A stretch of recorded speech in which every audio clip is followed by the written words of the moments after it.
Today, we're talking about divergent and convergent thinking. Creativity 101 says that there are two kinds of thinking, divergent and convergent. You could think of it as two V's.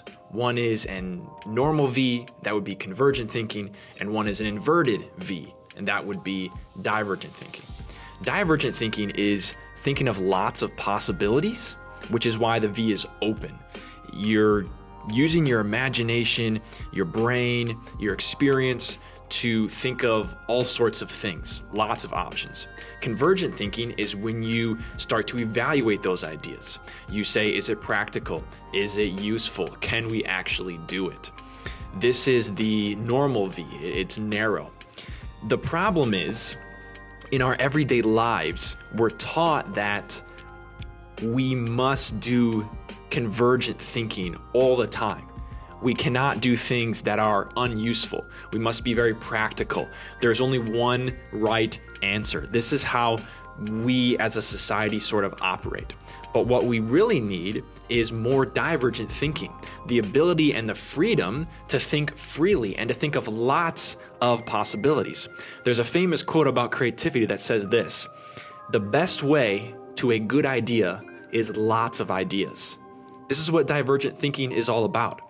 You generate lots of ideas without critically evaluating them, and then by doing that, you will eventually come across some really great ideas that will be useful later on. So it's important to note that convergent thinking is not uncreative or non-creative, however you would say it. Convergent thinking is extremely helpful, but the problem is our thinking is lopsided. It's one-sided. We grow up thinking that convergent thinking is the only thing that is useful, when you actually need both of them. And most of the time, you need divergent thinking more, because, as I said, the best way to a good idea is lots of ideas. We need our imaginations to run wild. So that's the problem. It's very lopsided. You absolutely need convergent thinking in creativity. By definition, creativity is something that is new and useful.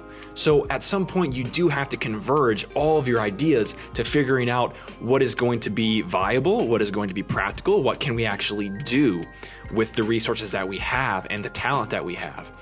But it's so lopsided in our minds normally that we spend all of our whenever we try to come up with new ideas, we're evaluating them at the same time, and that kills creativity. So what we need is to take a step back from convergent thinking, let our minds diverge a lot. Think of crazy possibilities. Think of things that are unrealistic. That's actually a really good tool to use, is to say, I'm actually going to think of 10 ideas that are absolutely ridiculous in real life. Things that would never happen. It's a really good practice, because what you're doing is you're testing your divergent thinking. You're practicing your divergent thinking. And then at some point you do have to converge. You have to say, okay, let's evaluate. But the creative process is all about using these two ways of thinking in tandem with each other. You diverge and come up with a lot of ideas, and then you converge and evaluate and decide what's useful, and then you diverge again from what you found, and then you converge again, and you keep doing that process until you have something really great. But the encouragement here is to say, you've been taught all your life that you must converge. Is it useful? Is it practical? There's one right answer. Find it. This must stop. We need to have divergent thinking. We need to have the freedom to come up with lots and lots of ideas with no judgment, no logic, no judgment. Come up with lots of ideas and then converge. More energy needs to go into divergent thinking if you want to be creative.